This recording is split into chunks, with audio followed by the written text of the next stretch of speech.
തൃശൂർ കുതിരാനിലിറങ്ങിയ കാട്ടാനയെ പിടികൂടാൻ നടപടികൾ ഊർജിതമാക്കി വനംവകുപ്പ്. ഒറ്റയാനെ മയക്കുവെടിവെക്കുമെന്നും തുരങ്കം വന്ന ശേഷമാണ് കുതിരാനിൽ വന്യമൃഗശല്യം കൂടിയതെന്നും വനമന്ത്രി എ കെ ശശീന്ദ്രൻ പറഞ്ഞു. കുതിരാനിലെ ജനവാസ മേഖലയിൽ ഇറങ്ങി ഭീതി പരത്തിയ കാട്ടാനയെ തുരത്താനുള്ള നടപടികൾ പുരോഗമിക്കുകയാണ്. വിക്രം, ഭരത് എന്നീ കുംകിയാനകൾ സ്ഥലത്ത് തുടരുന്നുണ്ട്. പ്രദേശവാസികൾക്ക് സംരക്ഷണമൊരുക്കുന്നതിന് മുൻഗണന നൽകാൻ വനമന്ത്രി എ കെ ശശീന്ദ്രൻ നിർദ്ദേശം നൽകിയിട്ടുണ്ട്.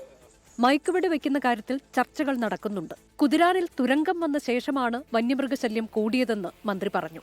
വനത്തിലൂടെ പാതകളും തുരങ്കങ്ങളും ഉണ്ടാക്കുന്നത് ഗുണകരമാണോ എന്ന് ആലോചിക്കണമെന്നും മന്ത്രി കൂട്ടിച്ചേർത്തു. കുതിരാൻ തുരങ്കം വന്നതിന് ശേഷമാണ് ഇത് മൂർച്ഛിച്ചതെന്നാണ്. കാനന മധ്യത്തിലൂടെ പാതകളും തുരങ്കങ്ങളും ഉണ്ടാക്കുന്നത് ഗുണകരമാണോ അല്ലയോ എന്നാലോചിക്കേണ്ട ഒരു പ്രധാന വിഷയത്തിലേക്കാണ് കുതിരാൻ സംഭവം നമ്മുടെ ശ്രദ്ധ ക്ഷണിക്കുന്നത്. അതേസമയം ആന മതപ്പാടിലായതിനാൽ മയക്കുവെടി വയ്ക്കുന്നതിനുള്ള ദൗത്യം സങ്കീർണമാണ്.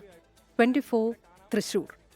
ലോകത്തെവിടെയായാലും ഏത് സമയത്തും 24 വാർത്തകളും ഓഗ്മെന്റഡ് റിയാലിറ്റി പാക്കേജുകളും എക്സ്പ്ലെയിനറുകളും വിശദമായി കാണാൻ ഞങ്ങളുടെ യൂട്യൂബ് ചാനൽ നിങ്ങൾക്ക് സബ്സ്ക്രൈബ് ചെയ്യാം.